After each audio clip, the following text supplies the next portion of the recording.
Hello, I'm Dick Joyce, and I've been studying the history of the mining communities in Grundy County for many years.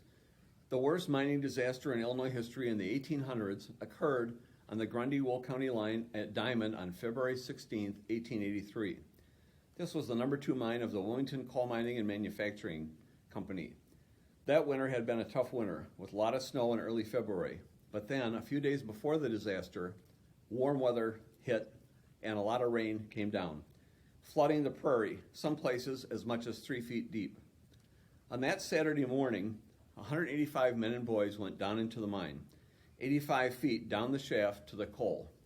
Everything was fine till about 11 in the morning, when the cager noticed a lot of water accumulating at the bottom of the mine. He went up to the top to see if the pumps were working.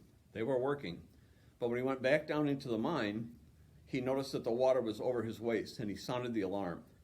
The miners tried to scurry out of the mine as best they could, but the tunnels filled quickly with water. A huge cave-in had happened at the top of the mine, and the water went down into the mine and drowned the miners. They decided to build a gigantic dam around the cave-in, but it took 38 days to pump out the water. And when they went into the mine, it was severely damaged and wrecked. They got 28 bodies out and decided it was not worth it trying to get more, because more people could get hurt or killed.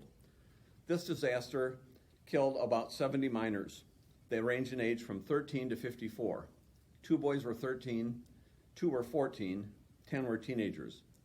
Many families lost more than one person. The disaster created 39 widows and 93 dependent children.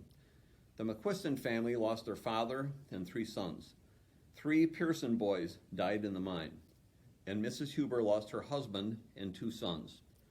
Over $42,000 was raised for relief of the victims' families. The state of Illinois donated $10,000.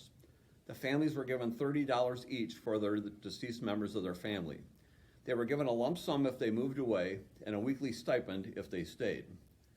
The company had to close the mine and lost $40,000 with the pumping and other damage to the mine, but they stayed in business for many years. In 1898, the United Mine Workers Union put a monument up on Route 113 in Coal City to commemorate the victims. The names were added on a plaque in 1926, and in 1984, a historical marker was placed near the site. A mine safety law was passed quickly after the disaster that divided the state into 5 districts with a state-trained inspector. There's an interesting story that's associated with the diamond disaster. One of the superintendents of the mine was out west many years after the disaster. A man came up to him and said, "Where are you from?" He said, "Illinois." He said, "Do you recognize me?" He said, "No." He said, "Have you ever heard of Diamond?" He said, "Yes, I was the mine superintendent there." And the man said, "Well, my name's on the monument, but I'm not dead." He owed money at the company's store and decided to skedaddle as soon as the disaster hit. There's another story that some of the people who survived the diamond disaster died in a mine fire at Cherry in November of 1909, which is the state's worst disaster, taking 259 lives in a fire. I hope you can see these diamond disaster pictures, drawings that depict what happens after the disaster. This is when the bodies are being placed on a train to be hauled to the cemetery. I hope you enjoy the rest of our display. Thank you.